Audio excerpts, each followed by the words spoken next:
So, bali kuya, saan kayo makukontak kuya pag ano, kailangan? Saan ang pwesto nyo?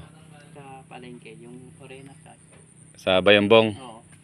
Doon sa doon sa sinahan dati na kay Diego. Okay, ayan po. Makikita naman yung Orena, sabi niya. Orena. Orena. Orenas. Opo. Orena. O, Bali, anong pangalan mo kuya? Pandit Arena. Sandy Sareno. Okay. Ayan po mga kamadlang pips kung sino yung gustong magpagawa ng poso tapos magpa-install nito. Kontakin nyo lang si kuya. Nasa akin po yung number niya. Ilagay ko na lang sa screen. Ayan.